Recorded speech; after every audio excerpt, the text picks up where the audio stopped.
Yo, hey, welcome back, and SO to the Golden Gems.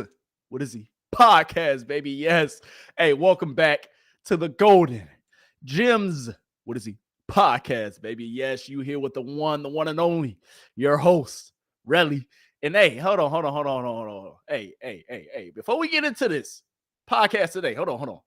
Hey, some of y'all ain't really been standing on business how I want y'all to stand on business, all right? Some of y'all say you standing on business, but you ain't really standing on business. You feel me? So before we get started, I need you, yes, you, to do me one favor.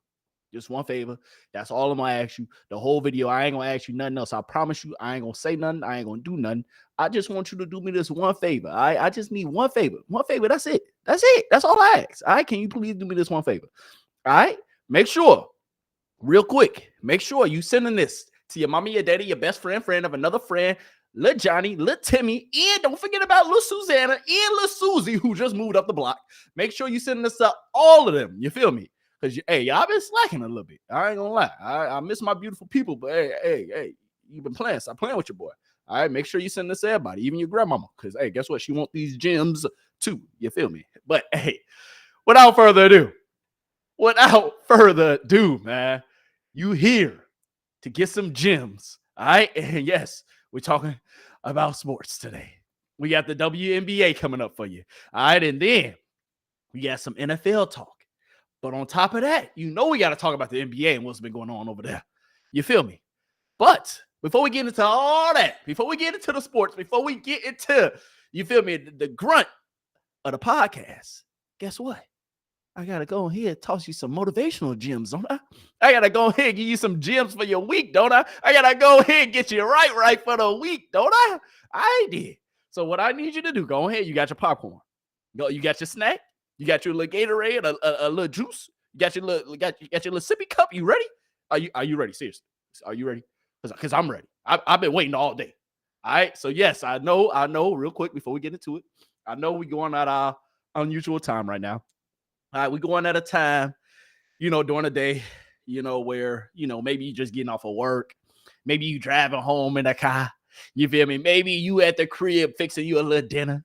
Hey, at the end of the day, man, I want to switch it up a little bit. I know I usually go a little later, you feel me, in the day, but now I'm going to switch it up. So sometimes you're going to see me going early in the morning. Sometimes you're going to see me going, mid-afternoon. And sometimes you're going to be seeing me going late nights. You feel me?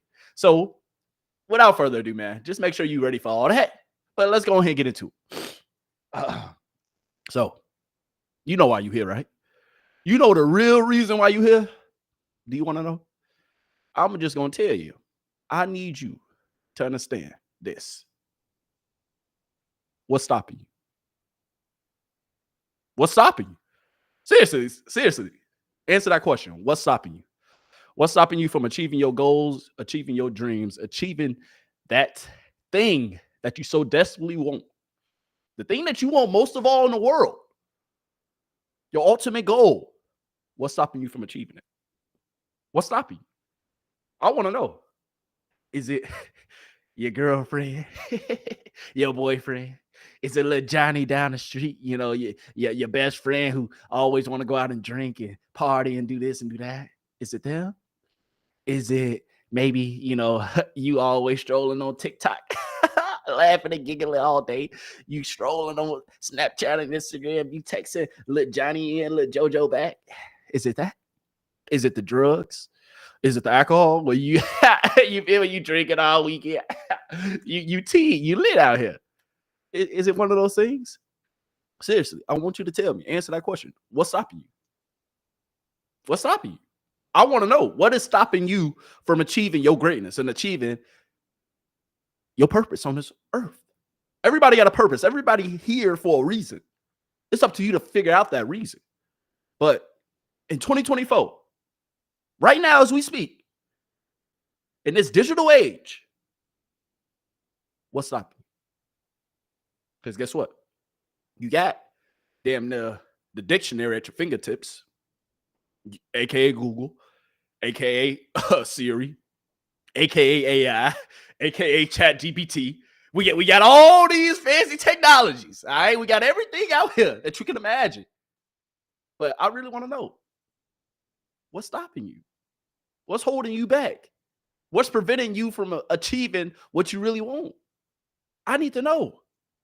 Because at the end of the day, you know what the real answer is? Seriously, you want to know what the real answer to what's stopping you? Is that reflection in the mirror. Is that person staring back at you. You're the only person that's stopping you. You're the only person that's holding you back. You're the only person that's preventing you from achieving your goals and your dreams and getting to ultimately what you want to be. You're the only person that's stopping you, man. So why is you holding you back? Why is you procrastinating that thing that you so desperately want? Why are you putting that to the side? Why are you waiting? You know, the clock is always ticking. You know that, right? You know that somebody always out here working harder than you. You know that, right? You know that it's somebody out here who wanted a little bit more than you, right? You know it's somebody out here that's grinding and working towards that thing and that goal that's the same as yours, right? You know that it's somebody out here that is literally exhausted every single asset, every single thing that they can to go get the same thing that you want. You know that you ain't the only person in this world that want that? You know that you ain't the only person in the world that's trying to achieve that? You know it's not only your dream, it might be their dream too. Right. So what did you waiting for? What did you procrastinating for?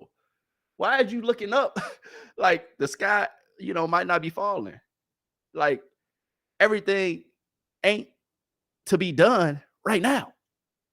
Why put off something for tomorrow that you can take care of today? Why wait? Why wait? Why sit and ponder and not go attack ultimately what you want? Yeah, it's hard. Like the last pod, I said it. You got so many different distractions. You got so many things that's grabbing your attention. I feel like damn near I got ADHD sometimes because I can't sit down. I can't damn near function without hearing something, without doing something. Like, bruh. And I know I'm not the only one who feel like that. This is a blessing and a curse. And you either can use it as a blessing and as a tool and as an asset, or you can have this little device running you. You feel me? Keeping you from your dreams, keeping you from your goals. So what's really stopping you? What's really holding you back? The answer is you. It ain't your mama. It ain't your daddy. It ain't your sister. It ain't little Johnny. It ain't little JoJo. It ain't nobody else that's holding you back but you. It ain't nobody else that's going to go ahead and give you assistance at that thing that you so desperately want and that vision that only you can see. It ain't nobody else who can come assist you with that but you. You got to be the CEO. You got to be the chef. You got to be the head honcho. You got to be the director. You got to be the goddamn executive producer. You got to be the script writer. You got to be it all, baby. You got to be every single character. You feel me? Because this is your movie. This is your show. I've been having my popcorn ready. You feel me? I've been having my little Skittles ready to see what you do. You feel me? We all tune in to the show. But when are you going to show up for your own show? When are you going to show up and be the star of the show that we expecting you to be? When are you going to show up and take advantage of the time that you got right here, right now? We only got 159 days left before the new year. And it might sound like, hey, dang, that's a lot of days. What are you saying that for? That's like, we got time. I got time before the new year. I can go ahead and change this, change that. I can go ahead and flip the switch and, get that popping again, get that going again. No, you can't. Because you're going to look up procrastinating, waiting, putting it off. And it's going to be damn near December 2nd or December 3rd or December 5th. And you're going to look up and be like, damn, what the hell did I do this year? What the hell did I accomplish this year? What was my goal that I set out to get? And did I come close to it? Did I ultimately achieve it? Did I destroy that goal and make a new one? Did I revise the plan? Did I go back to the drawing board and come up with a new plan? Come up with new goals? What was it ultimately? You got to understand, man, that it ain't up to nobody else in this world to go get what you want besides you. At the end of the day, it can be a lot of things that can potentially be holding you back. That's out of your control. It can be some things that you feel me, you can't do nothing about. Maybe your car broke down, so now you don't got a ride to get to where you want to get to. Guess what? You got to improvise. Guess what? You got to think of a plan B. Guess what? You better grab a bike or scooter. You better hit up little Johnny, little Ray. You better hit up cousin. You better hit up your best friend cousin. You better hit up that cousin who will do anything for you. It gets to the point where in this life in 2024, you got to have a plan A, a plan B, a plan C, D, E, F. You got to have every goddamn, a plan for everything in the alphabet. Because guess what? If plan A don't work out, guess what? I got plan B. If plan B don't work out, guess what? I got C is E. Don't get me wrong. Sometimes you'll need a backup plan. Shit, I don't got no backup plans. I don't. My plan is to go attack what the hell is in front of me.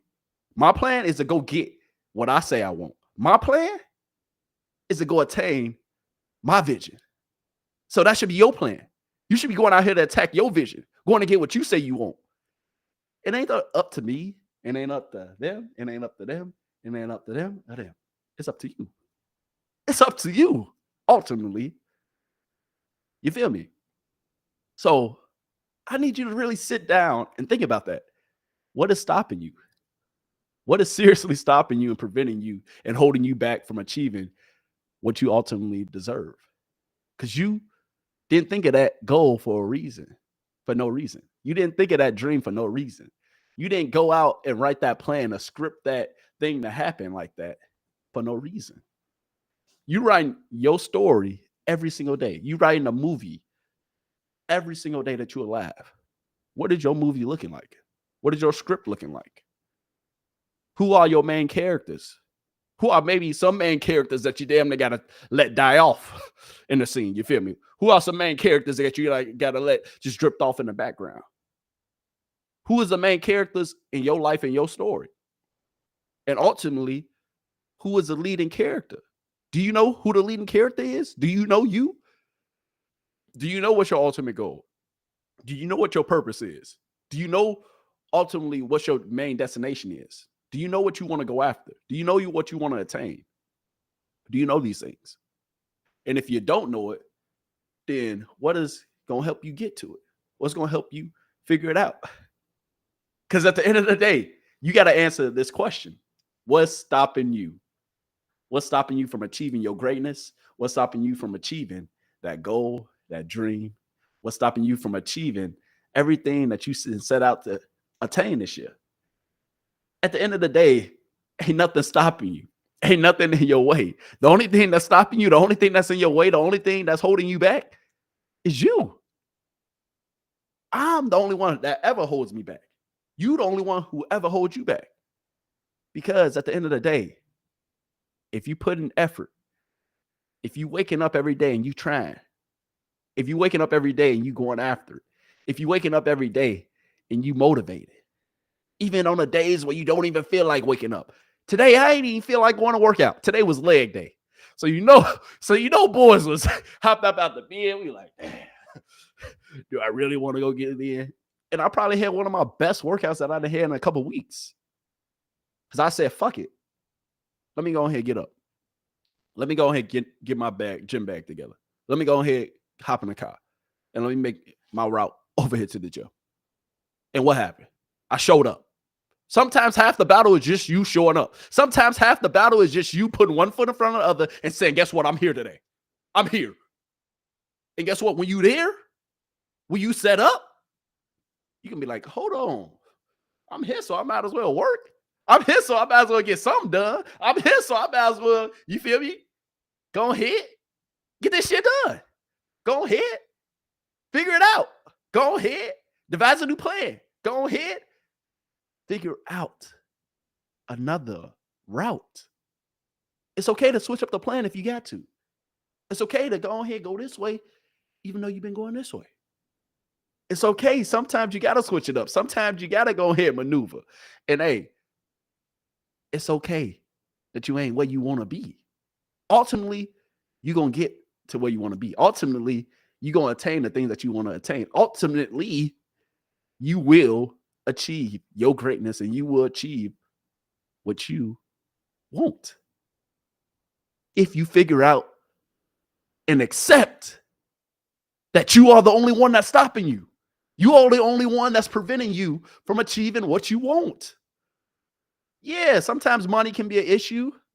Figure out how to get more of it. Figure out how to goddamn make more of it in your spare time. Figure out how to make money when you're sleeping. Figure it out. You feel me? And once you figure it out, you're like, damn, that's all I had to do? Damn, that's it? Damn, today all I did was show up and look at the benefits I got from it. Today all I did was say, fuck it. I'm here. Let me grind. Let me work. Let me go ahead and do the damn thing. I'm here.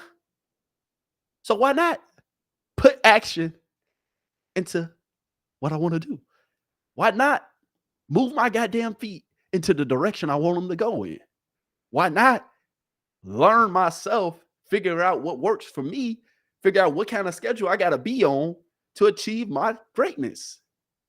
What is your plan? What is the direction that you want to head in? What is the end goal? What is the future goal? You feel me? And once you figure out all that, you're also going to be like, damn, so it was me this whole time. It was me who was stopping me. It wasn't nobody else. Excuses are like assholes. We all got them. We all got one. And the shit stink. It be like that.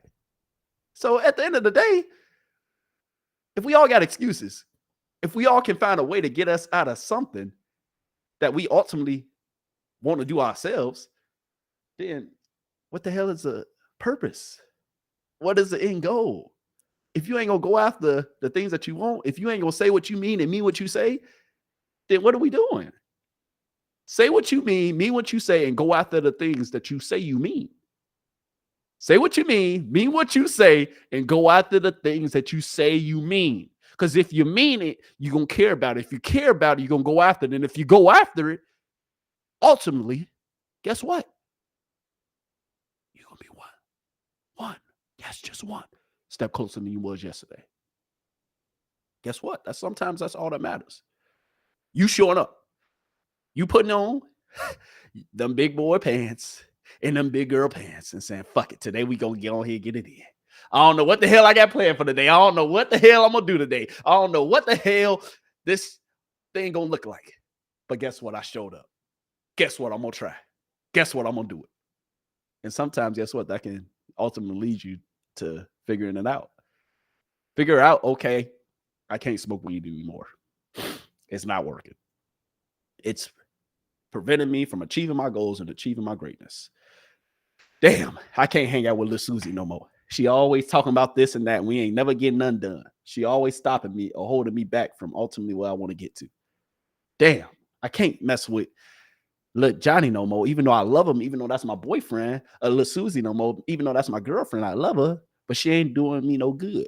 She ain't helping me go to the next level. She ain't cheering me on. She ain't supporting me. So guess what? I got to let him go. Ultimately, figure out in your life what works for you. What works for you works for you. What works for you might not work for me.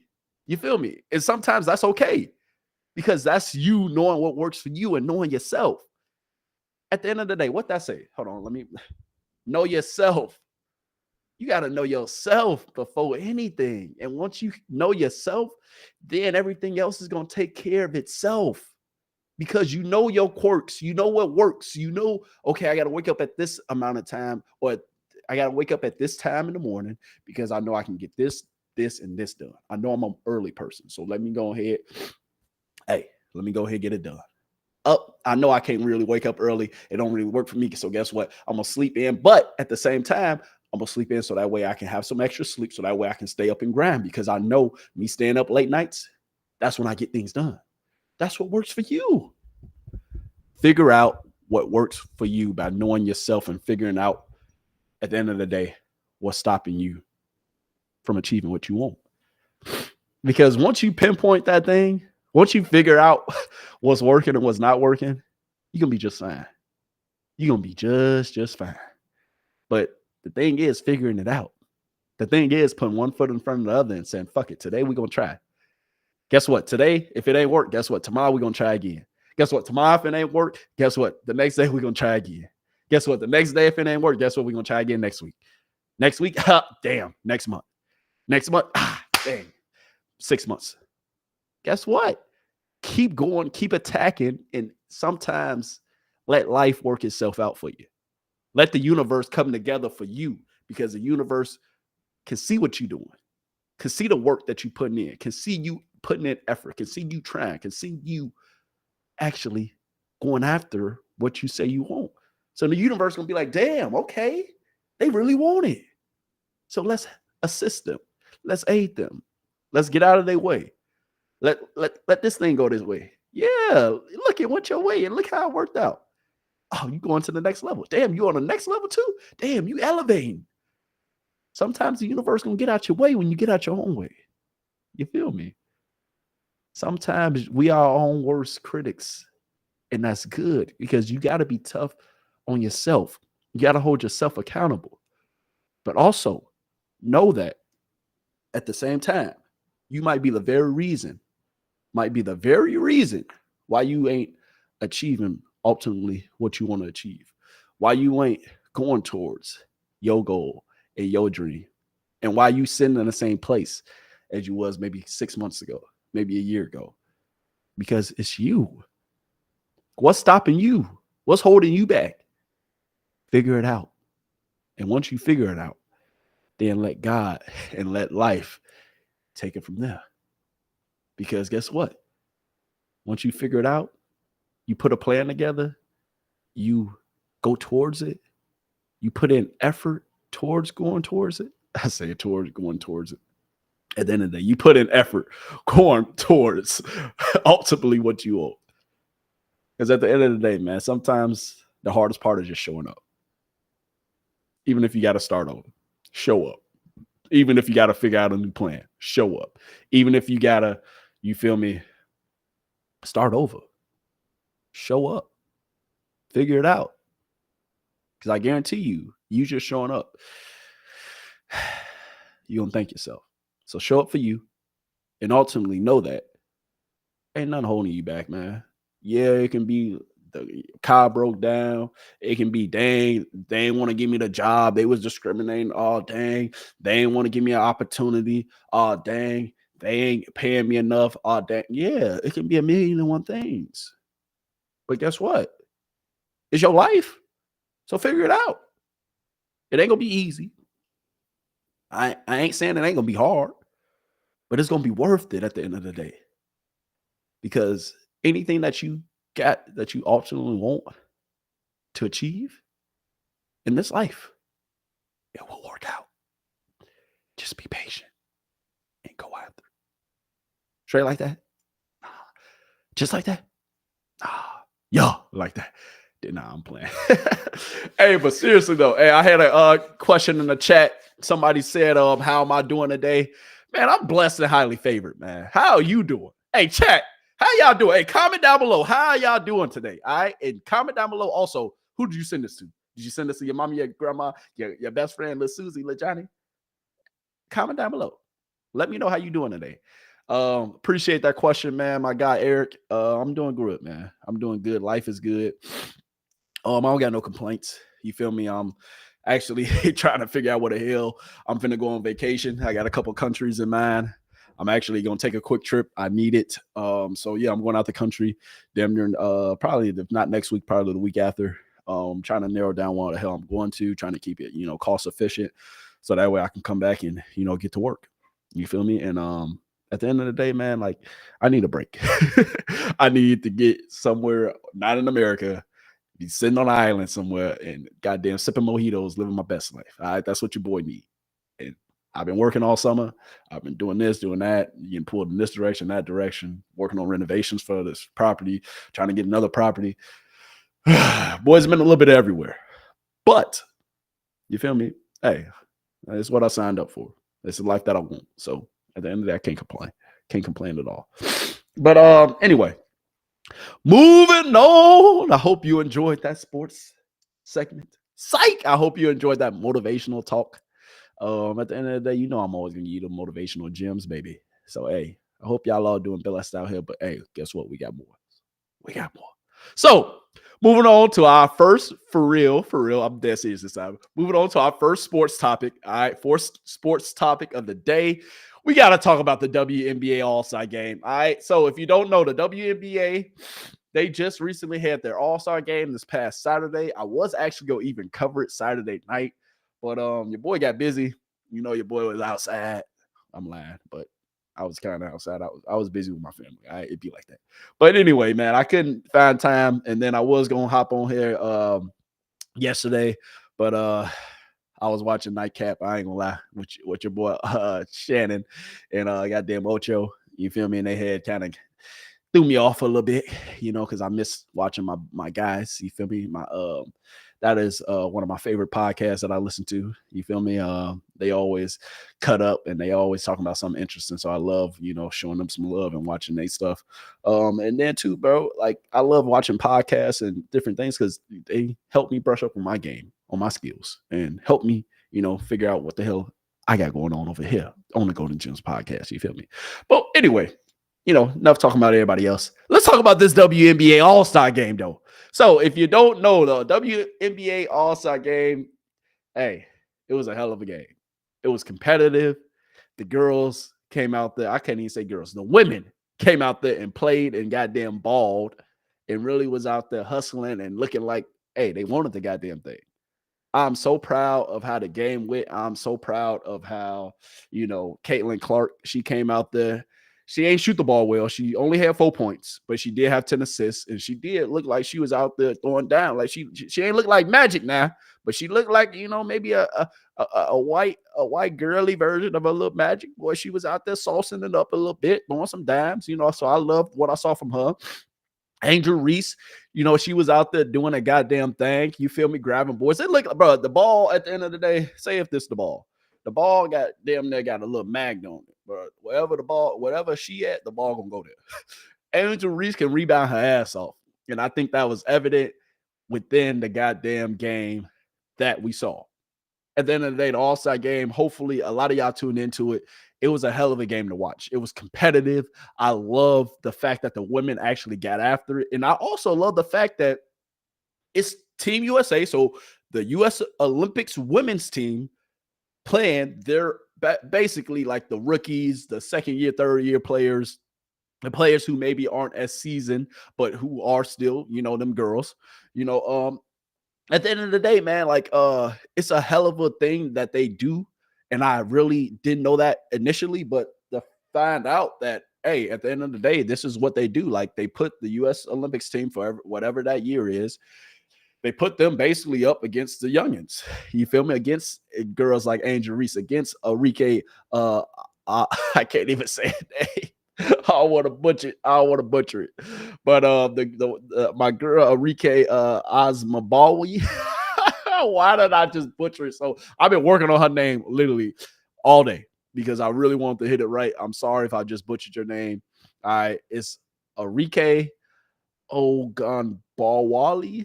I don't know. You'll hear here shortly. All right, but more of the story is the game was a hell of a game to watch. All right, women put on a show. All right, the women put on a goddamn show. And I just want to show y'all a little bit of who the MVP was and what she did. So I'm actually about to show y'all that now.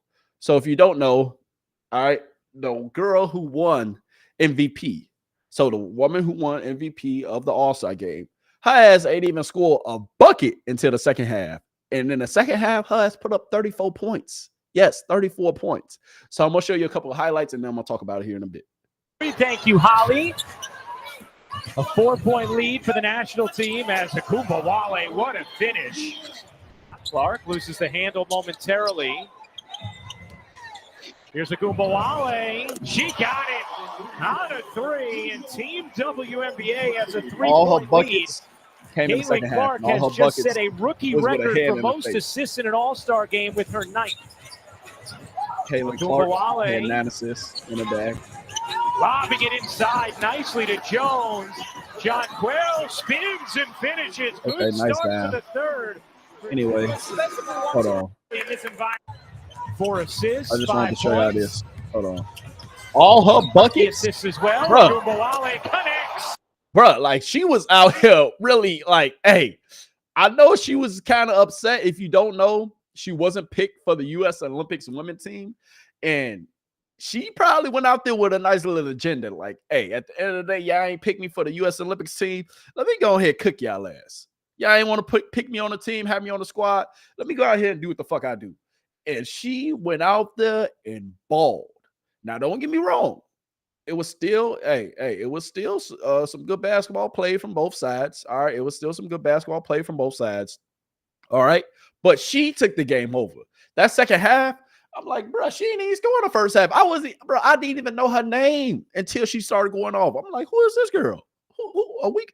I ain't gonna cap. I knew who she was. But like, seriously though, she was balling that much to where you had no other choice but to pay attention to her.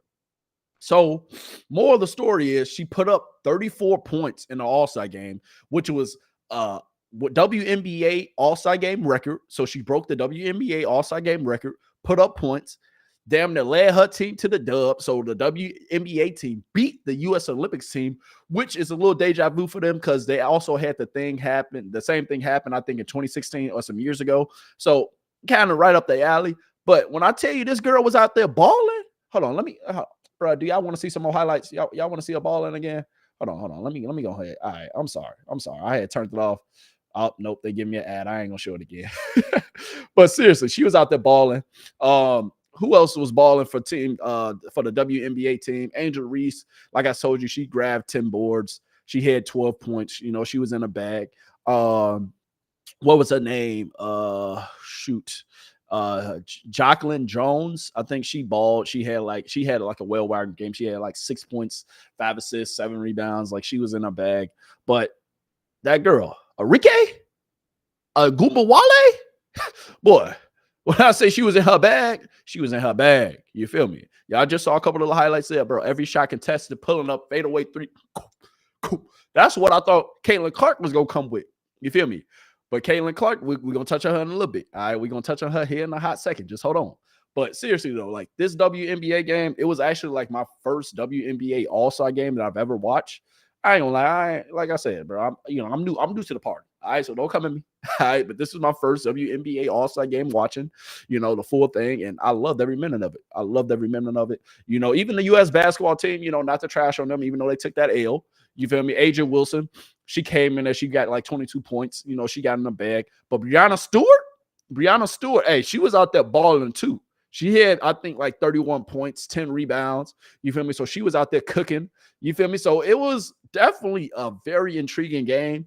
I think the WNBA team, they kind of start pulling away towards the end of that fourth quarter. But at the end of the day, bro, like all shots was damn near contested. The women was out there really like balling and playing. They like Angel Reese, Caitlin Clark, they was out there saying like, this is why y'all should have had us on the U.S. Olympics team. This is why we damn near the top of the top, you feel me? The cream of the crop coming into this league. And then, of course, the vets like Brianna Stewart, like an AJ Wilson, they're like, bro, sit y'all little ass down. Like, come on, bro. We've been running the show. We've been doing this. So, hey, I respect it. I love what I saw, and at the end of the day, man, like, this is great for the WNBA league, period. Like, for them to go out here and play and ball the way that they did, I'm very happy. I'm very intrigued to see, future WNBA All-Star games. I'm very intrigued to see the second half of this season because I think right now they got a month off. So we're going to see, how everything fares with them having a month off and how the women come back. We're going to see, like I mentioned last pod, if Angel Reese and if Caitlin Clark can lead their prospective teams, if they can lead them to a playoff run. Potentially. We still got teams like, Las Vegas. We still got teams like Liberty, like who going to be at the top and the cream of the crop of the WNBA. We got teams like that. But with Chicago Sky or Indiana Fever, maybe with them having these rookies, that's an X factor with these rookies who be playing and balling, who be really like with Angel Reese and with Caitlin Clark, they both possess a very, very optimal skill set that will make them elite and have made them elite in the WNBA. Angel Reese, like I told you, say if there was a ball, it's attracted to it. Wherever the ball go, it bounces straight to Angel Reese. She is a fucking rebounder machine, and she'll still get you damn near 10 points a game. Damn near 15, maybe pushing a dub when she really, you feel me, go ahead, continue to develop on that offensive side of the ball. But on the flip side, Caitlin Clark, what does she possess? Bro, she can pass that goddamn ball.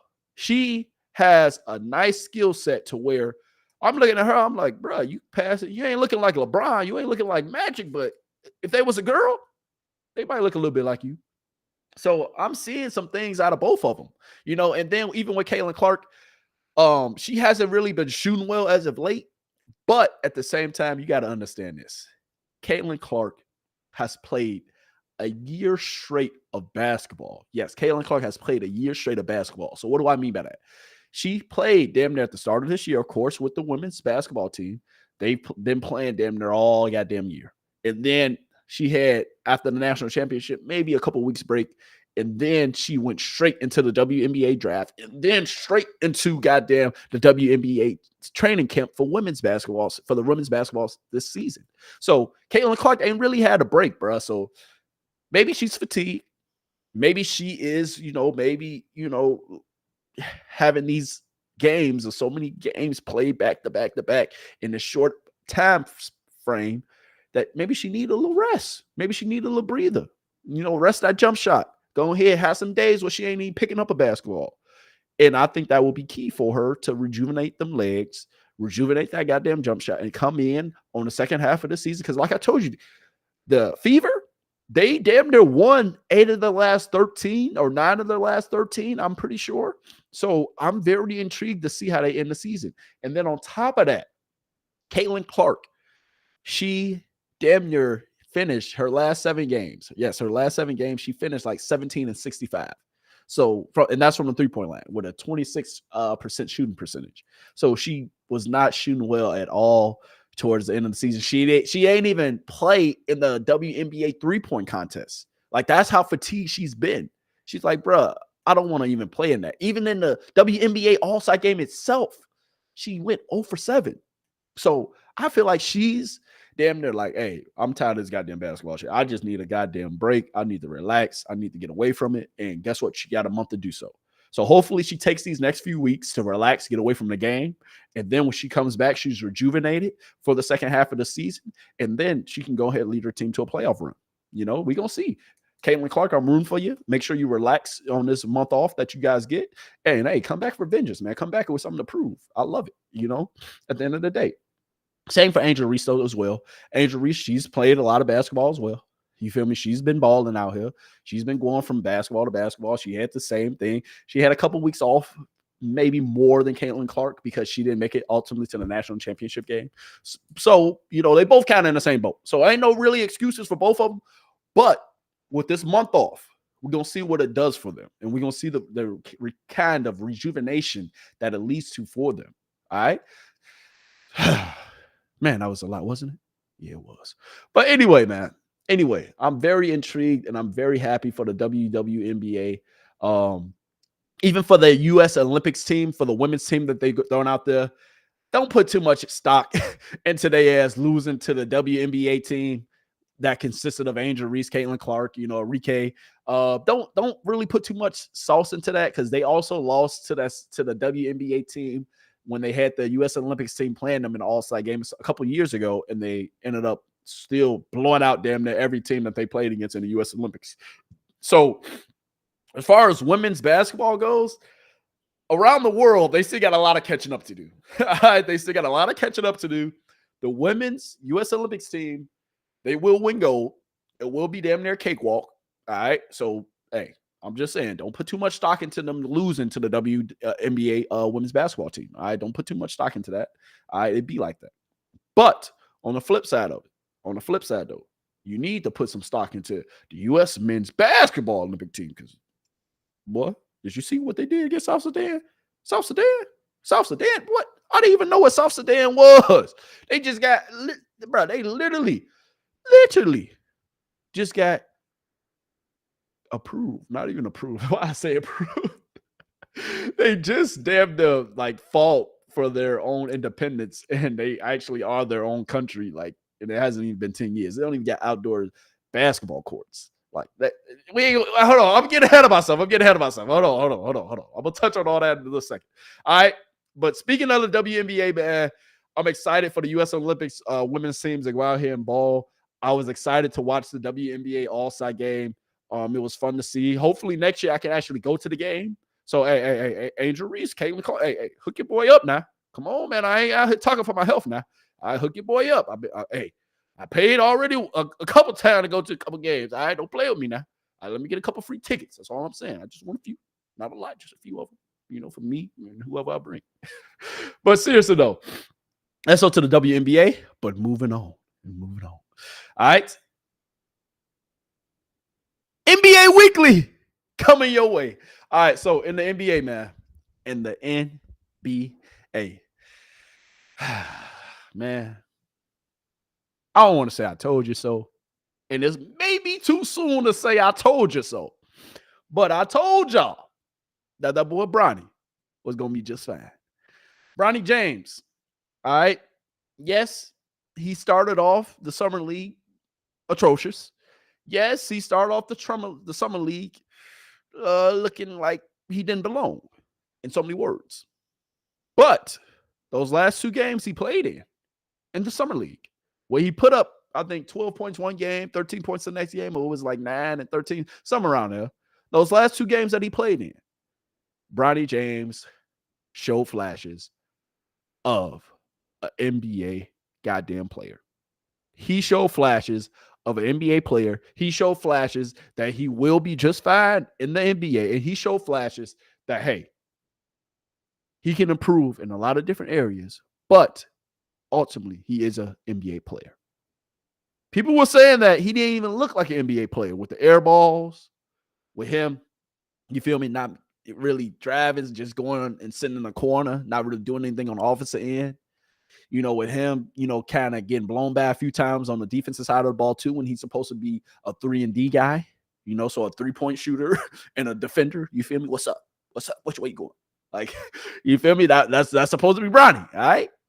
So it was a lot of talk behind his first few games because he didn't perform that well. That's facts. He didn't look that great. That's a fact. But I told y'all, don't put too much stock into this summer league. And also, let my mans develop a little bit. You feel me? Like, he got to adjust to being in the league now. You feel me? He got to adjust to that new 3-point range. You feel me? He got to adjust to damn near playing to get some bums. Because guess what? Half the people that he was even playing with in the summer league, the motherfuckers ain't even going to be on NBA rosters. Like, if we being honest. Like, seriously, think about it. They ain't going to be on any NBA rosters. So, it was a lot that people talked about with Bronny. It was a lot that people said. And I believe with those last 2 games, and he also set the final game. So they didn't win enough games in the beginning to make it to the summer league playoffs, which I was hoping for. I was really rooting for it. I was hoping for it because I wanted to see him play some more basketball and play some actually competitive basketball. Because obviously, like, you want to win in the summer league, like, you want to win it. The summer league championship, even though it's the summer league, like, yeah, it would have went a long way.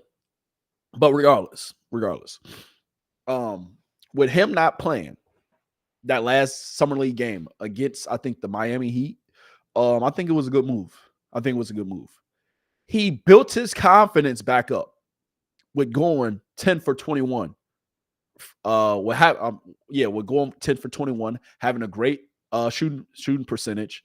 Not a great shooting percentage, but a decent shooting percentage. And also, he threw some rebounds in there. He had some steals, some assists, and things like that. With those 2 games, the last 2 games that he played in the summer league, it was great because he gained his confidence back. And he probably said to himself, okay, I can play with these boys. Okay, the first however many games ain't go my way. Shot wasn't falling. But then those last 2 games that he played in, not even hesitate. Soon to get the ball. Back up. You feel me? Not even hesitate. That's what you want to see. That's what you want to see. You want to see no hesitation. You want to see him being assertive. You want to see him being aggressive. And you want to see him knocking down shots. Because that is what they're going to need from him if he is to play with LeBron and AD coming this fall. That's what they need from him. They're going to need him to knock down shots and be a goddamn stand-alone three-point shooter. When we kick that motherfucker to you, when we pass it to you, when we swing it to you, pull that bitch, Bronny, and go ahead and cash it. That's what they would need. And for him to show a few flashes of that, I like what I saw. I like what I saw. Like I told you, he's going to still need a lot of development. He's going to still need to improve in a lot of different areas. But 1, he's a rookie. 1, he's only 19. Well, 1, he's a rookie. 2, he's only 19. And 3, bro, he's LeBron James' son. You really think LeBron going to send a son out there knowing he ain't ready? Like, at the end of the day, bro, like, come on, bro. If I'm the greatest, or if I'm considered, let me take that back. I'm sorry. My bad. If I'm considered one of the greatest basketball players of all time, you think I'm going to send my son out here to be publicly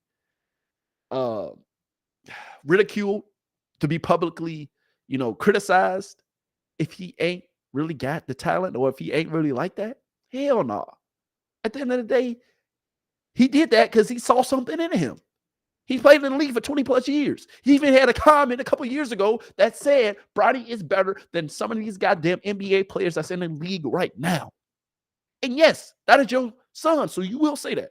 Just like LeVar Ball was saying goddamn Lonzo was better than Curry. Just like LeVar Ball was saying he had the 3 best sons in the world. You feel me? Like, at the end of the day, as a father, you will say that about your son. But as LeBron goddamn James, the face of the NBA, you are going to be strategic. You're going to set your son up for success. You put him on the same team with you for a reason. Ain't no person better that he can learn behind than you. You can spend the off season with him training. You can spend the season with him on the road, going on road trips, eating, going to the dinners, going to the movies. Like, what? The ultimate bonding ever. Like, for me, I'm taking notes right now. I'm fucking sitting here taking notes. I know I ain't going to be able to play professionally with my son, but I can damn near give him the tools to be successful. I can damn near give him the love to be successful. I can damn near give him the foundation to go out here in this world and be successful. And that's what LeBron has given his sons. You feel me? So you should be applauding that. It's a lot of people that's hating on LeBron. It's a lot of people that hated on LeVar Ball. It's a lot of people that literally hated on Deion Sanders and what he's doing for his family. It's a lot of people out here that's hating. What the hell are you hating for?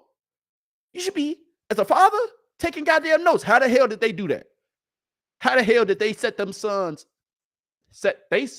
up for success? Set their sons up for the future. Set their sons up to go out here and make something of themselves in the fucking world. Look at how we look. We can't turn the skin color off. We already start down here. So if you see fathers set their sons up for success, set their sons up to not be a drug dealer, not to be a goddamn person who's going to be in and out of prison, not to be a goddamn, you feel me, detriment to society, to be a goddamn leader in society, to be a goddamn CEO in the society, to be a boss, because that's what these men are doing. That's what these men have done. They setting their sons up for success. And I can't, as a black man, I can't do nothing but sit just like this.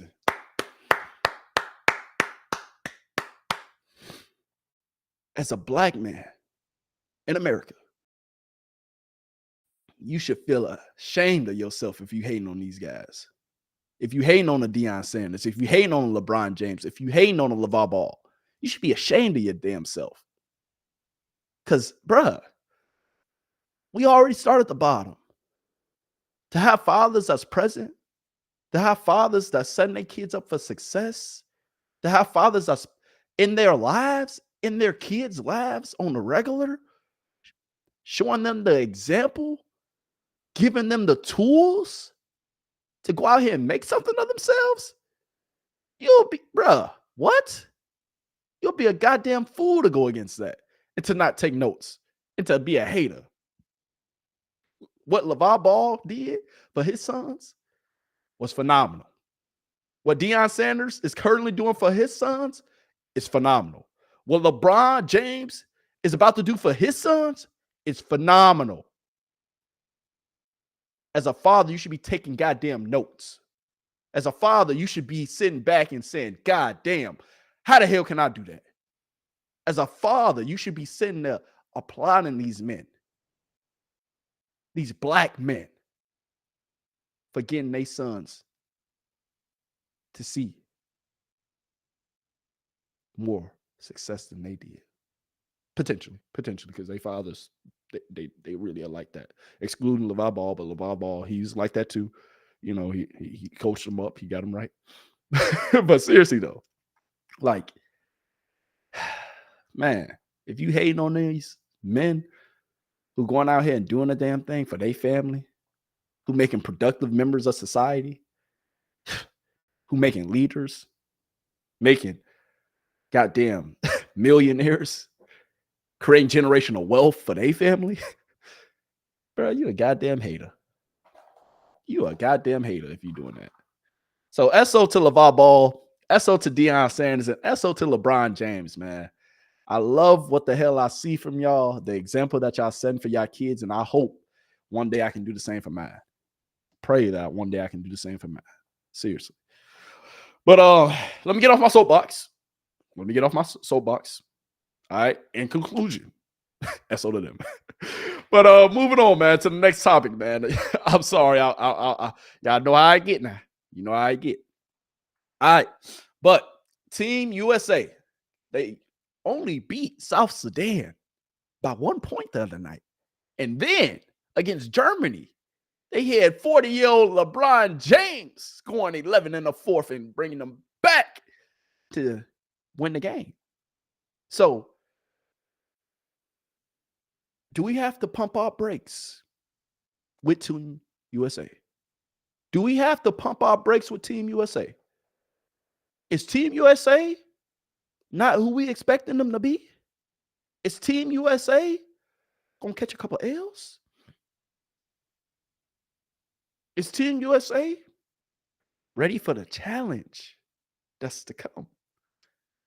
Is Team USA gonna lose and not bring home the gold? South Sudan, they don't even got no basketball courts. Well, no indoor basketball courts. They got basketball courts, but no indoor basketball courts. Germany, I couldn't tell you goddamn one player from Germany.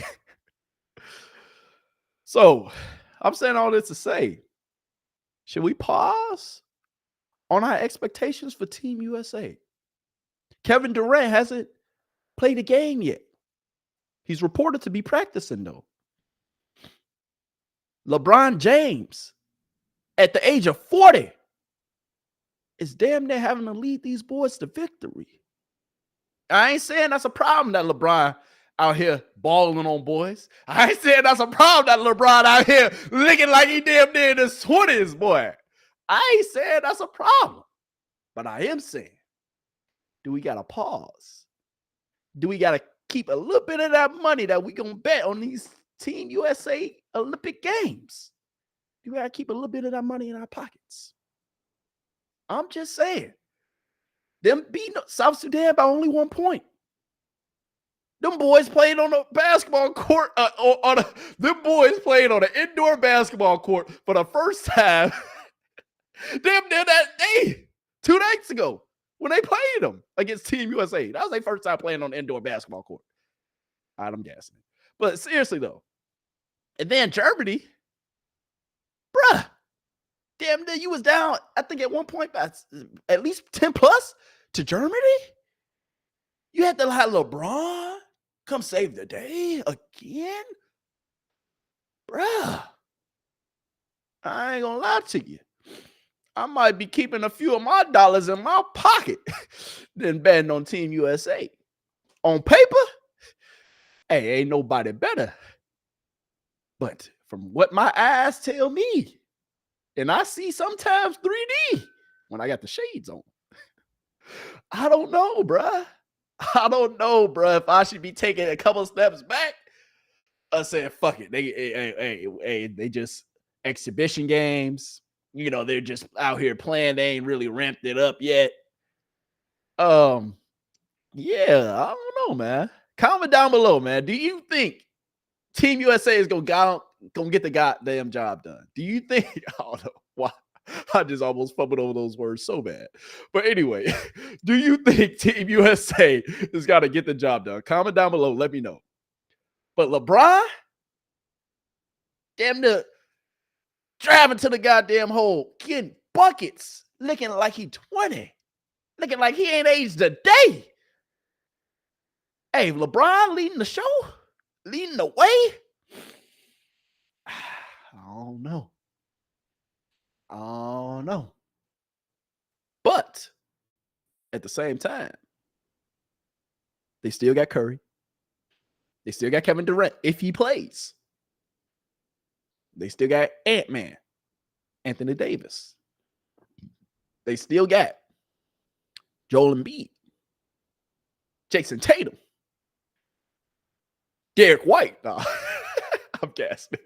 But they still got, but the moral of the story is they still got some players, all right? They got some dogs over there, all right? Team USA got some dogs now. Don't get it misconstrued. Don't get it twisted. All right, Team USA, they got some dogs. But all I'm saying is, hey, should we hold off on some of these bets? Should we hold off on putting our money where our mouth is? That's all I'm saying. I think in the grand scheme of things, without gas and shit, Team USA gonna be just fine. All right, Team USA gonna be just fine.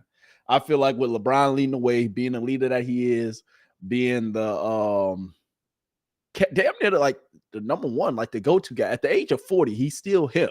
At the age of 40, they're still going to run the offense through him. At the age of 40, they are still putting the ball in his hands to bring the game home.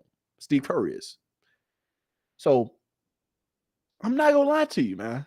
I'm not going to lie to you. Team USA going to be just fine. Now, me personally, with these goddamn over and unders, I ain't putting my money towards that shit.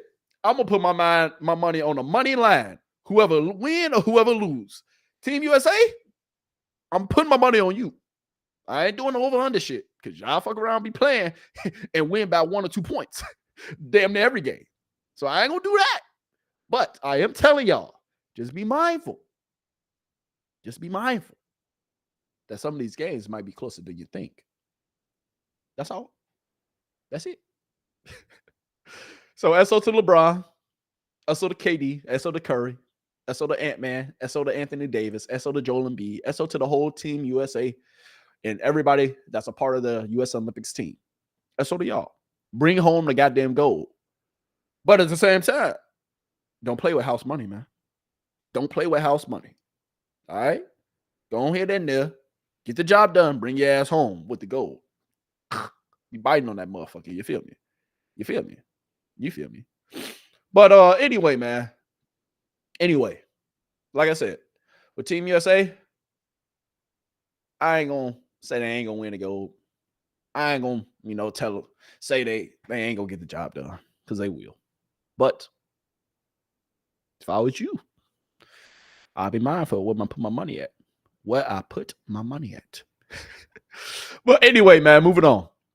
Now, last NBA topic. You know I gotta keep it spicy, man. You know I gotta keep it a little spicy, just a little bit.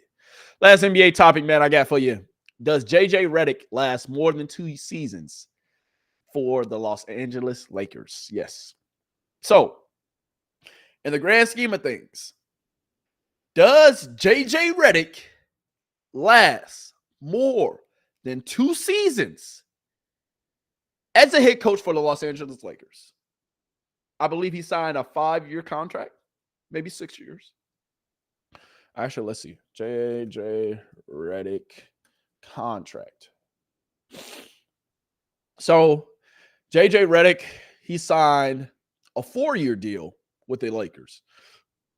But my question to you is, will JJ Redick last more than 2 seasons being the head coach of the Los Angeles Lakers?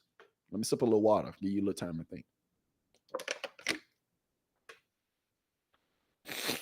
My answer to this is, I think JJ Redick does last longer than 2 seasons for the Los Angeles Lakers. But there are stipulations and reasons why I believe that. LeBron James, he probably has maybe 2 seasons left playing for the Los Angeles Lakers. 2 seasons max. That's what I'm going to give him. LeBron James has 2 seasons max left playing for the Los Angeles Lakers. Maybe 3 max. But JJ Redick, his window of winning in the regular season and also getting them to a Western Conference Finals or getting them to an NBA Finals, he only has 2 years to do this. If these 2 years, so these last 2 years with LeBron James, if they go well, so this first season, say if he gets to the Western Conference Finals, that's a successful season. Say this year, they make it to the second round of the playoffs, that is a successful season. But on the flip side, say this year, if they only get to a play-in game and then get bounced the first round, or they maybe get the 7th or 8th seed, but bounces the second round, I wouldn't consider that a successful season. JJ Redick has to get either to an NBA Finals or Western Conference Finals with LeBron James at least 1 out of 2 of these seasons for him to stay the Los Angeles Lakers head coach. JJ Redick is right now the future head coach for the next decade for the Los Angeles Lakers. That's what they're setting it up to be. But knowing LA, and as long as I've been a fan of the Los Angeles Lakers in that media in LA, he will be on a short leash. After LeBron leaves, he will have to rebuild. Either he's going to rebuild around AD or he's going to bring in a whole new regime. So that means a whole new group of players. And then he probably going to have another season or 2. But in order for him to stay as a Lakers head coach past these next 2 seasons, he has to get to an NBA Finals or a Western Conference Finals championship game. Because that would deem LeBron's last year or 2 being successful.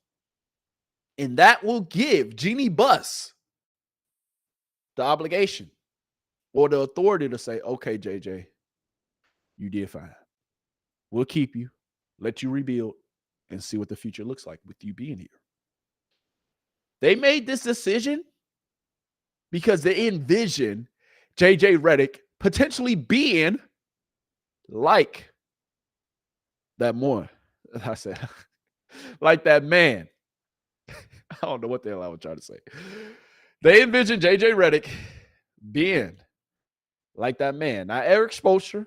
So, not Eric Spoelstra. The Miami Heat. All right. Hold on. Wait. Hold on, y'all. Hold on. Like they Hold on, I don't know why. I just got the wildest notification, but my bad. Anyway, that's another topic for another day. So they envision JJ Redick basically being the next Pat Riley. All right. So if you don't know who Pat Riley is, he damn near was damn near in a similar situation, but he had 2 years of experience, I think, being a scout, being just on the NBA roster, and then he just automatically got the head coaching job out there in Miami, and then the rest is history. One with Shaq, Wade, and then also one, of course, with LeBron and them being there. So Pat Riley, they envision JJ Redick being just like him. No NBA real head coach experience. Damn near a motivator. Damn near an analyst. Smart. You feel me? Strategic. And knows how to move around the league. They expect JJ Redick to be a little bit like him. Because Pat Riley, he was a head coach too. And then now, of course, he's in the presidential role and he oversees everything that basically goes on with the Miami Heat, basically. So, JJ Redick, in order for him to stay with the Los Angeles Lakers for the foreseeable future and past the next 2 seasons, he has to get LeBron somewhere close to that promised land. Somewhere close to getting another championship or somewhere close to sniffing the finals. If he can do that, they will keep him around and they will allow him to rebuild. Because once LeBron leaves, there will be a rebuilding phase. They will either build around AD, Anthony Davis, once again, after LeBron leaves, or they will get rid of Anthony Davis and bring in a whole new stack of players. And who the hell ain't going to want to play for the Los Angeles Lakers? So, it's going to be interesting seeing if JJ Redick lasts past these next 2 seasons being the Lakers head coach. Comment down below. Let me know. Do you foresee JJ Redick being the Lakers' next head coach for the next 2 seasons? Do you foresee it happening? Comment down below. Let me know. And if not, comment down below and also let me know. All right. But also tell me your reasons why. All right. Because I want to hear. This is a topic that I'm sure I'm going to be talking about again before the summer is over. This is a topic I'm sure we're going to be talking about in the future. All right. So I want to know y'all first thoughts and perspectives on this topic. But also I want to know, obviously, like at the end of the day, if you agree with me or if you disagree with me. Like I want to know topic. Go ahead. Go crazy in the chat. All right. Anyway, moving on. Now, if you came here for that motivational talk, go ahead and wind this thing back. If you came here for that WNBA talk, go ahead and wind this thing back a little bit more. If you came here for that NFL talk, hey, you don't need to rewind nothing. You don't need to do nothing. You can just stay right there in your seat and get ready for it. So, first topic at hand. John Harbaugh, the Ravens head coach, so the Baltimore Ravens head coach. He basically said that Lamar Jackson will retire as being the GOAT of all GOATs. He will be one of the greatest, if not the greatest quarterback. Well, he said, he will be the greatest quarterback to ever live. And I want to hear y'all thoughts on this. I want to hear y'all thoughts. But first, let's hear what John Harbaugh himself had to say. There's a lot of great things said about Lamar, but there's a lot of stuff that's said that you got to just scratch your head about and kind of wonder, what's that person even thinking, So, but we take it personally. Lamar's a guy all his life. Lamar Jackson has been a guy who's been answering those same questions. I'm talking about since he was a kid, junior high, high school, college, the draft, the success he's had in the National Football League, and it still comes up. Okay? And he's still growing. He's got a growth mindset. He's going to get better and better, no doubt. But what does he have to do to prove himself to some people, right? And I believe the Ravens and we've always had a vision for Lamar Jackson. It started with Lamar's vision and his mom's vision when he said he was going to be a quarterback. He was going to be a quarterback in high school. He's going to be a quarterback in college. He's going to be a quarterback in the National Football League. The vision for Lamar Jackson, and it's a vision. It's something you see it like it's already happened. You can see it like it's already been done. The victory has already been won when you pour into a vision. And the vision that we have together is that Lamar Jackson is going to become and be known and be recognized as the greatest quarterback ever to play in the history of the National Football League. What?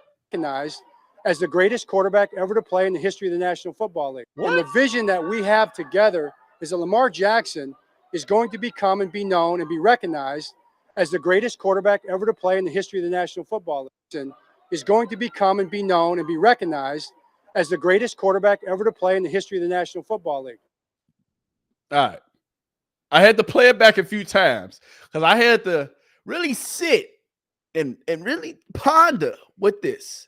Because at first I didn't think I heard him correctly. But he said that when Lamar Jackson, when it's all said and done, he will go down as the greatest quarterback to ever play in the National Football League. Let me repeat. He said that Lamar Jackson is going to go down as the NFL's greatest quarterback to ever play. John Harbaugh, you smoking? Smoking a little something? You must have took a couple shots, boy. Boy, you on them other drugs? You on them pills? John Harbaugh, listen. If I was your quarterback, I would love what the hell you said. If I'm Lamar Jackson, boy, I'd be like, hell yeah, you better talk to their end because that's the truth. You know that's me, coach. But,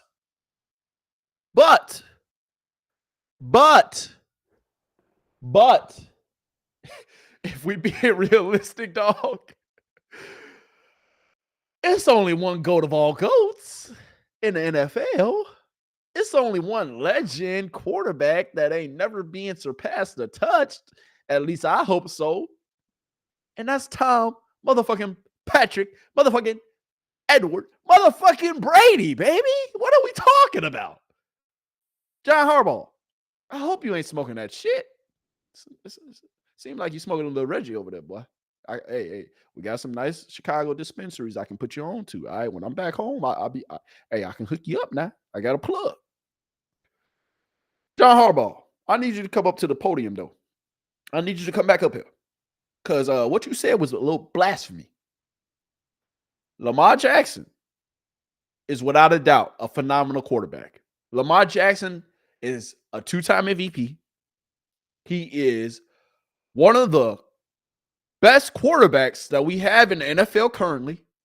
And he has the best winning percentage for quarterback damn near within the last 5 years, besides Patrick Mahomes. But we're talking about the regular season. Lamar Jackson's playoff record, though, is only 2-4. Lamar Jackson is a great quarterback. There's no refuting that. Lamar Jackson is a two-time MVP of this league. There's no refuting that. But to say Lamar Jackson will go down as one of the greatest quarterbacks in the history of the league, you ain't got to gas him like that. And here's why. The player that damn near is really in contention, I ain't going to even say competition, in contention for that to be said about him, plays in the goddamn same conference as you. Y'all played him last year. Patrick Mahomes, have you ever heard of him, John? John, you heard of Patrick Mahomes, I mean. He bust your ass damn near last year. Actually, he bust your ass this year. So, Patrick Mahomes being a three-time Super Bowl champ, three-time Super Bowl MVP, Patrick Mahomes is him. So, if we're going to talk about anybody, potentially, and when I say potential, I mean not even potentially. It's not even potential because he's not even in the same conversation. Neither is Lamar as Tom, Edward, Patrick, Brady. Hey, that boy Tom, I'm going to play about him. So, For you to put Lamar in this conversation, I ain't gonna say, you shouldn't have did it. I ain't gonna say, you're lying. I'm just gonna say you might be on a little something. Because Lamar Jackson at this point isn't better than Patrick Mahomes, isn't better than Joe Montana, isn't better than Terry Bradshaw, isn't better than John Elway, isn't better than Peyton Manning, isn't better than Drew. I can go on. Lamar Jackson still has a lot to prove. Lamar Jackson still has to win an AFC championship game. I love Lamar Jackson.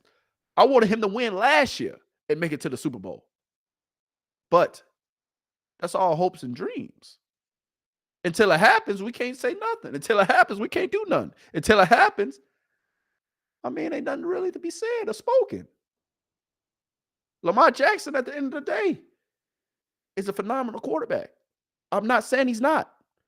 But John Harbaugh, for you to say that he will go down as one of the greatest quarterbacks ever, in the greatest quarterback ever, like Tom Brady ain't living, like Patrick Mahomes ain't got 3 Super Bowls, like Joe Montana wasn't him, like,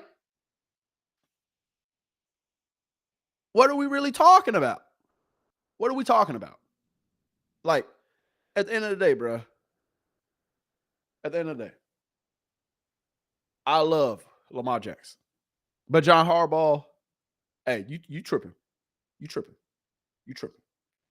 Because it was a few things I heard about Lamar this offseason that I really wasn't a fan of, but at the end of the day, that's his body. That's him living his best life. That's him, he don't got to show up for workouts and all that stuff. At the end of the day, hey, he getting his training in on his own. Ain't nothing wrong with that. He got his money. He can do as he please. He's proved himself. 2-time MVP. Lamar Jackson is him. Not refuting that. But Lamar Jackson still has a long way to go. A long, hefty way to go before he's even considered in the conversation to be the greatest quarterback in the history of the game. Because right now, it's only one. And ain't no goddamn conversation to be said ahead about him. Period. That's all I got to say about that. But John Harbaugh, hit me, man. We can talk. We can talk on the side. All right? We can have a couple conversations. All right. I don't want to be on you too hard, but hey, we got to talk now because what you said was a little blasphemy. All right. But seriously though, moving on. All right. My last NFL topic of the day, man. Before we go ahead and hit these politics. All right. Last NFL topic of the day. Can somebody please find me Aaron Rodgers? Aaron Rodgers, where the hell you been at? Where the hell you at, boy? Do you not know you got a football season coming up? Do you not know you missed all of last season? Do you not know you got people waiting on your downfall? Do you not know you got a hell of a fucking lot to prove? Regardless if you a 3-4-time Super Bowl. I said Super Bowl, see? Talking about Super Bowls. Regardless if you're a 3 or 4-time MVP. Aaron Rodgers, you have a lot to fucking prove. You didn't play last year. You coming off an Achilles injury. You're damn near 40. And you out here not showing up the mandatory minicamps? You out here taking trips to Egypt? Personal trips? You out here just living your fucking best life, ain't you now? Hey, I ain't gonna never tell no man how to live his life, but hey, Aaron Rodgers, you got bigger goals than out here. You feel me? Aaron Rodgers, you got a lot of people that's counting on you. Aaron Rodgers, you got a lot of chemistry that needs to be put together in order for your New York Jets to have a great season this year. It's a lot that's riding on you, Aaron. And it was only a few reasons. Not even a few. It was only one reason why the New York Jets brought you to goddamn New York. And that was for you to get their ass to Super Bowl.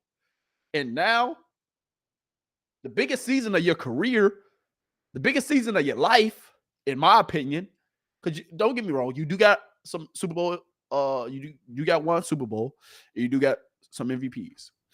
So in your eyes, you're probably accomplished. So maybe you're just taking the Jets' money just to take it. But I'm speaking from just a former player's perspective. If my starting quarterback ain't at the mandatory minicamp, missed the whole season last year, ain't really been throwing and practicing with my receivers, ain't really got the good chemistry that we need heading into the season. Yeah, we got a lot of practices during the season. Yeah, still a decent amount of time, but that first NFL preseason game is August 1st, and that's damn near next week. So, Aaron Rodgers, what the fuck is going on in Egypt that you had to go there and not go to your mandatory minicamp? I've been to Egypt. It's exciting. You see some different shit. You can do some different things. But it ain't gonna cause you to miss a mandatory minicamp. It's mandatory. You ain't play last year. You supposed to be the goddamn leader. And then you got the same token. You had the nerve to say, oh, we're going to see how it goes season by season. I don't know if I'm going to retire at the end of the season. I want to, play 2 seasons for the New York Jets and win 2 Super Bowls. Motherfucker, you ain't been to a Super Bowl in years. And you don't look like you're going to ever get to one. When Tom Brady went to Tampa, he was holding illegal workouts to throw to his players during COVID. Coming off of COVID, yeah, he won the National Football League Championship, the Super Bowl. He won that motherfucker. His first season in Tampa after being with a team for damn near 2 decades. At the end of the day, Aaron, you are selfish, you are inconsiderate, and you are a different kind of human. You're a little special too, boy. Aaron, you're a little special now. You definitely a little special. All right? Because for you to not go to the mandatory minicamp, for you to miss all of last season, for you to be the leader or the appointed leader of this team, for you to have Super Bowl expectations, and to not have this team gearing up to literally be in it for the long haul, gearing up to literally goddamn run the table and goddamn make it to a Super Bowl, you might as well fucking retire now. If you want to go to Egypt, just retire. Get the Jets their money back. Take your ass to Egypt. Take your ass around the world. Do whatever you want. Live your best life, Aaron. But you're the quarterback. You're the leader. You got high expectations, especially in that New York market with the media out there. Aaron, they not finna play with you. Let you lose 2 or 3 games straight, like I'm expecting you to do. Let you get out there and not get them to a Super Bowl and not even get to the playoffs in that weak-ass division. Boy, they're going to be on your ass like white on rice. And I'm going to be here for it. Aaron Rodgers, bruh, like I said, I've been to Egypt. It ain't shit out there that should be preventing you from a mandatory minicamp. Like I said, live your life, but dog, you a leader. You going for Super Bowls. Tom Brady would never. Patrick Mahomes probably would never. But they want to be great. They're chasing greatness. They know what the ultimate goal is. Aaron, I worry about you sometimes, boy. But, hey, live your best life. But Aaron Rodgers, you can need a better excuse than saying personal reasons I had to do this. You need a better excuse, man. You need a better excuse. And I'm sorry, y'all. I was looking around because I thought I saw a fly. Probably did see one. Motherfuckers keep on leaving the door open to the studio. Another topic for another day. But anyway, yes, moving on, man. Aaron Rodgers, I wish you the best. I wish the New York Jets the best. But I'm not holding my breath. I'm not holding my breath. I had hope for Aaron Rodgers. I had hope for, the whole squad, for the New York Jets this year, but not with that quarterback. Nah, not with that quarterback. Now, to bigger news, or somewhat bigger news, Mike Tyson versus Jake Paul. Mike Tyson versus Jake Paul. If you don't know, Mike Tyson had an ulcer. So he had some old man problems. on a plane about a month or so ago to where they couldn't have their scheduled fight that I think was booked for August, if I'm not mistaken, booked for August of September. They couldn't have their upcoming scheduled fight. So they pushed it all the way back to November. All right. Jake Paul went ahead and said, all right, since we pushing a fight, let me book another fight. He fought a motherfucking by the name of Mike Perry. Mike Perry basically is a UFC fighter. You know, at the end of the day, he's not that highly touted. I really don't know him from UFC. I know a decent amount of UFC fighters. He's not like one of the highly touted guys, but he is one of Conor McGregor's fighters, because Conor McGregor, I guess, got his own like club team or whatever, got his own like camp and shit like that. But anyway, more of the story is Jake Paul fought him in a bare knuckles fight. And ultimately, Jake Paul damn near beat his ass. I'm not gonna lie to you. If you watch the highlights, Jake Paul was on his ass. The dude, Mike Perry, his face looked fucked up. And then also, he said that Jake Paul damn near cracked his ribs within like 10 minutes. Not even 10 minutes. Within 10 seconds of the first round or some crazy shit like that. He said he hit him with a jab and then he cracked one of his ribs like in the first round or the second round. And then from there, it was downhill. Jake Paul versus Mike Tyson, November the 15th. Coming up later on this year. I'm here for it. I want to see Mike Tyson beat the fuck out of this boy. Not because I hate Jake Paul or anything like that. It's just because, like, man, at the end of the day, Mike Tyson is Mike Tyson. And I wasn't there during the Mike Tyson era, so I wasn't able to rush to my TV screen to see Mike Tyson knock motherfuckers out in 10.5 seconds. I wasn't there, to rush, to my TV screen. Shit, I was still in my pop's nutsack. Shit, I wasn't even in his nutsack. I was probably in my granddaddy nutsack. No, does it work like that? I don't really work like that. I'm bullshit, y'all. But anyway, like, I wasn't there for Mike Tyson, bro. And to see him fight, to see him go out here, and still, lace up the gloves, and watching some of these training videos, it looked like he still got it. I'm intrigued by this fight, man. And with Jake Paul beating the hell out of this UFC fighter who wasn't really a boxer, but it was a bare knuckle fight. So I guess they both had the advantage. But he's not a boxer though. So Jake Paul, you fight non-boxers. You're not fighting anybody that's really has a boxing background. You're not fighting any like bigger name amateurs who's kind of going after the same thing you're going after. I mean, he is putting a big ass spotlight back on boxing. He's putting a big ass spotlight back, on not America's sport, but I feel like it's America's darling. So it's not America's number one sport, but people in America still love their fucking boxing. People around the world love their boxing. And Jake Paul, I mean, at the end of the day, he's bringing his YouTube fans over there. And then he's bringing like a lot of eyes too to watch it, bro. Like at the end of the day, like, bro, I like boxing. A lot of people do enjoy boxing. A lot of people do enjoy watching the motherfucker beat the hell out of another motherfucker. Like, we love these gladiator sports, and boxing is a gladiator sport, just like football, just like hockey.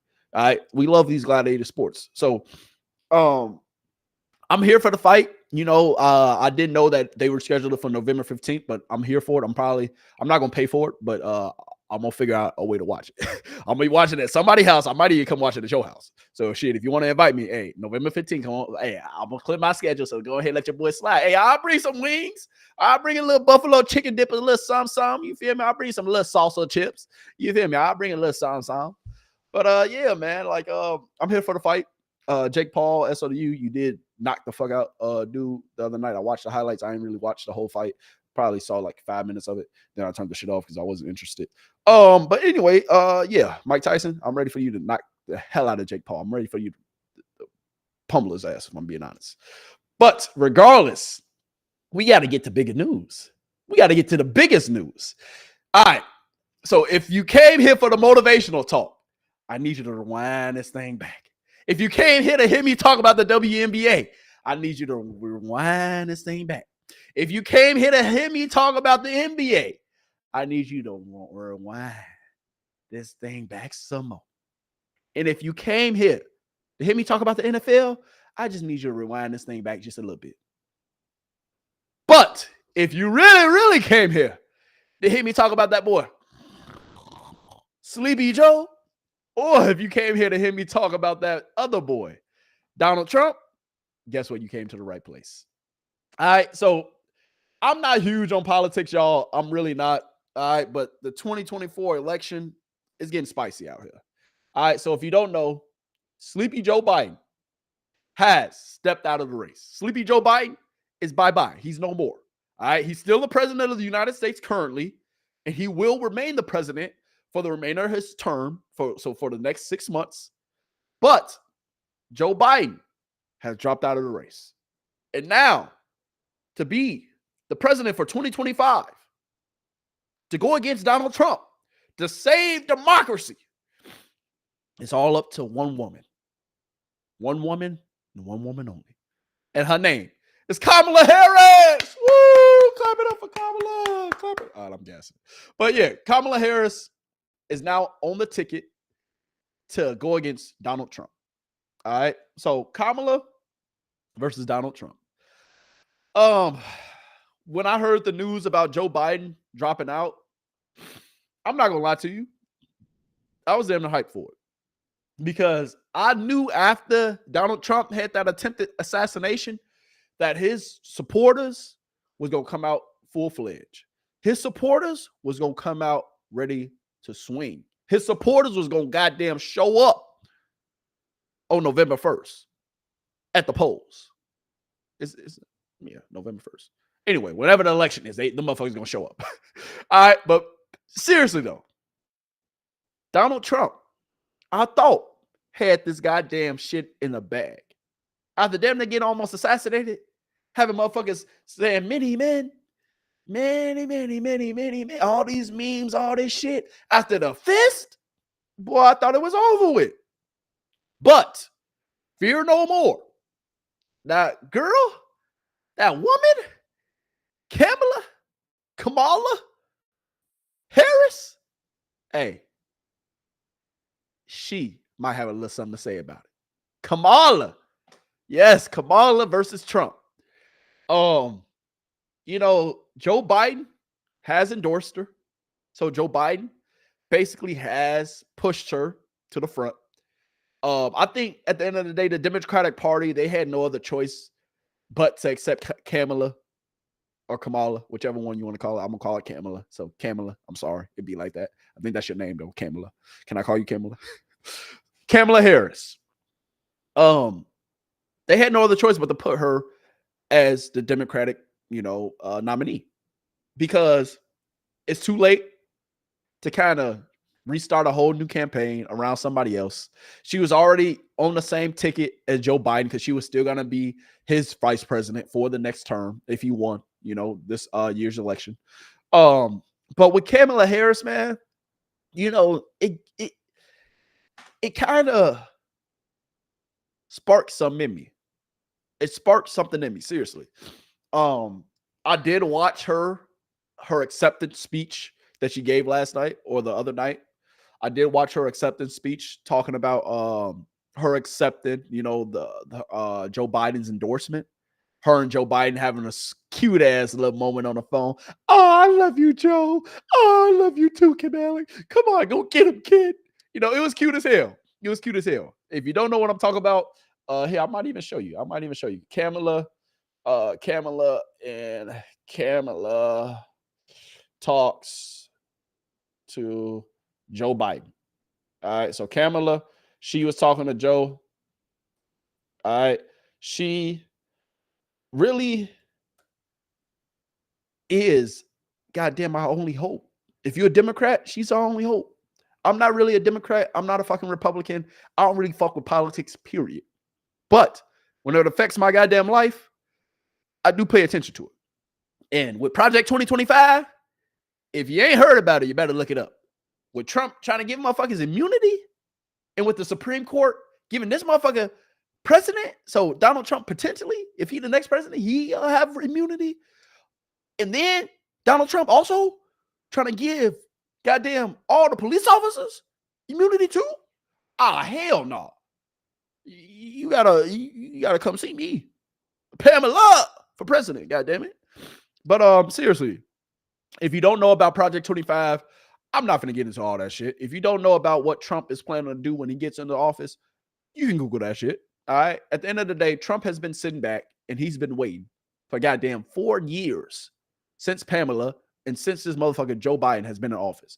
He's seen that, hey, these motherfuckers got me out of there last time. They ain't gonna get me out of here again. He's seen that, hey, at the end of the day, they let me back in this White House. I'm gonna be doing something a little different. At the end of the day, with him damn near almost being assassinated, him potentially, when he get into office, dismantling the goddamn Secret Service and making his own little private service, which he probably will do, which he can do, that is going to lead to America going fucking downhill. And this is going to lead to a goddamn dictatorship, if we're being serious. Trump, he will have every goddamn right, and people will vouch for him when he gets into office to dismantle the Secret Service after them being so goddamn, bruh, I could have got up there and damn near shot at Trump. Shit, if I would have thought it was that easy, trust me, I wouldn't have missed. And I would have stood up like, hey, shoot me now. Like, I would have went down in history, you feel me? But that's another story for another day. And no, I would never try to assassinate the president. I'm not putting that rhetoric out there. All right, I'm not even trying to put that out there. So YouTube, Twitter, Twitch, Facebook, everything I'm streaming on, Rumble. Oh, y'all motherfuckers, don't come at me. All right, I'm just playing. But seriously, though, Donald Trump, he can literally have things set in motion for him when he get into office to where he can turn this motherfucker into a dictatorship like that. I'm just being honest with you. Not saying that he is. Not saying that he is a threat to democracy. I'm not feeding into none of the bullshit because I don't believe the left. I don't believe the right. I don't believe none of these motherfuckers, if I'm being honest with you. I believe what the hell I see. And Donald Trump, that motherfucker is irrational. That motherfucker say and do whatever the fuck he want. And I'm not going to lie to you. I can see him and Pamela, that shit going to come to the goddamn, hey, it's going to come to the goddamn, hey, to the wire. It's going to come down to the wire. Kamala, we're going to see if she can be a leader. We're going to see if she can have some cojones, even though she really don't got cojones. If you know what cojones mean, then you know. If you don't, I'm sorry to tell you. But we're going to see if Kamala, if she got some cojones. Not really, but we're going to see if she really can stand for something. I believe that America, low-key, we are in dire times with inflation, with the way our society is looking, with the death that's I see every day, with the school shootings still going on. Like, even when a school shooting happened, now they don't even make fucking national news no more, unless it's really like 50 people getting killed, like a big ass genocide. It's damn the school shootings that happen there every day. Like, bruh, our country, it's the greatest country in the world, but is it really?